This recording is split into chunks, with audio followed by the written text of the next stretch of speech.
Hey out there, I just want to give some quick, friendly advice on changing the spark plugs in your 3.4 Chevy V6.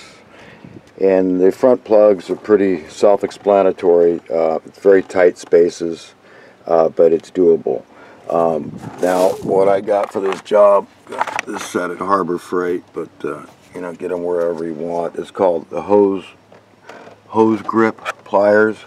But you see, this is for taking the boots off, and you'll want something like that to reach underneath, or you can grab the boot and pull on it.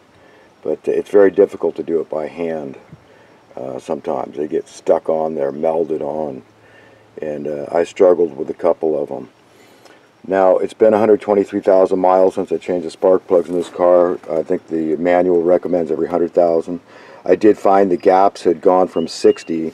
Check the gap before you install your new plugs. Check the gap and set the gap, because all my spark plugs came with too small a gap. It's supposed to be 60 on this one, so you know, I had to reset them. I did it the night before I was ready, and I put anti-seize grease around the threads of the spark plug. And your spark plug wires have to have silicone dielectric grease. You shove that in there to just, it's supposed to keep the boot from melding onto the insulator, I think. So while these are useful, you might not be able to use them in the back because it's very tough to get to some of these spots. Now I'm going to tell you what to do here.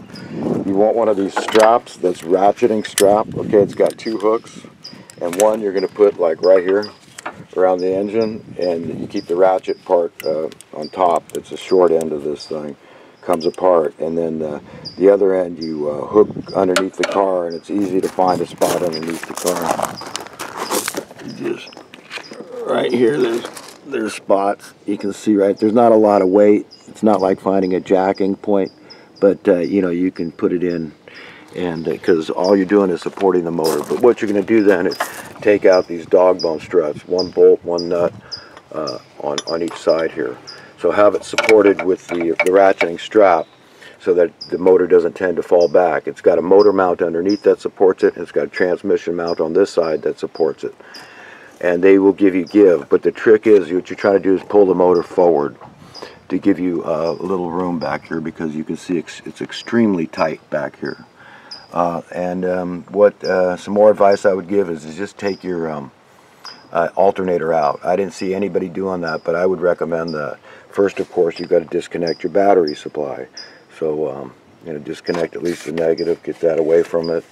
You don't want any problems, electrically speaking, with that. And it comes off easy. Your ratchet will fit in this thing down here at the tensioner, and you can release the serpentine belt really easily. The whole job was really easy. There's only a couple of bolts, so I would do it. I would also take this bar off, and you know, there's two nuts here, two there. You take those off and get that out of your way. And I also pulled like this hose. I just took some tape and I just taped it back, just keep stuff out of my way.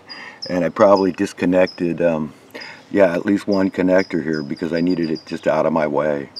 And any hoses, anything that might break or be in your way, just move it out of your way, disconnect it, do what you have to do. But you know, it's very tight. You're going to have to do it all with your left hand. And I ran into a problem on the very last one I was doing back there. Murphy's Law, right? But a big problem with the, see what happened here? I had to pull the wire out. I could not get the boot off. It just seemed to seize onto the spark plug. And then the boot, the spark plug wire boot had seized on the connector itself, so it was a nightmare. I had to put vice grips on it, a small pair that could fit in there, because the hose ring pliers wouldn't fit. I didn't have enough room to really use those effectively, and so this thing was broken off and stuck on there. I stuck a narrow flat-bladed screwdriver around here. And I was doing it all by feel, because you really can't see. Even with a good flashlight, you really can't see. Maybe with a mirror, that might be one thing I'd recommend. And have a magnetic pickup tool, just one of these pen-style magnetic pickup tools. Just keep those handy. Those things always, I've found, come in useful. But anyhow, I just thank God I got that thing off. I was afraid. I couldn't tell how big it was. All I could feel was the tip. So I was afraid that when I took the old spark plug out, if I didn't know where this part was, you know, where it went if I finally got it out of there, dislodge it, which I did, but it turned out it went underneath the car. And but you know, anything like that, metal that could get stuck inside the combustion chamber, could destroy the motor. All you got is junk left.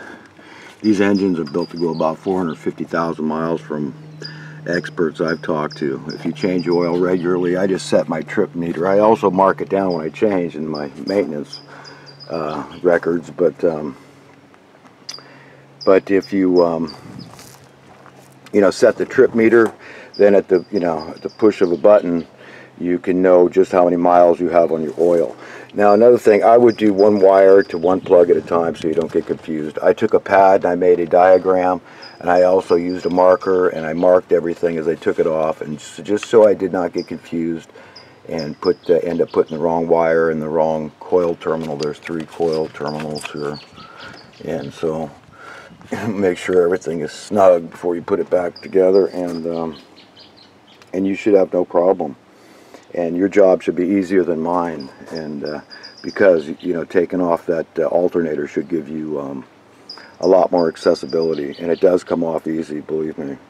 You'll be surprised. It's probably about 15-20 minutes for most guys, even laymen. It's not that tough, but good luck, and I hope that your job goes easily, and we'll talk again sometime, I hope.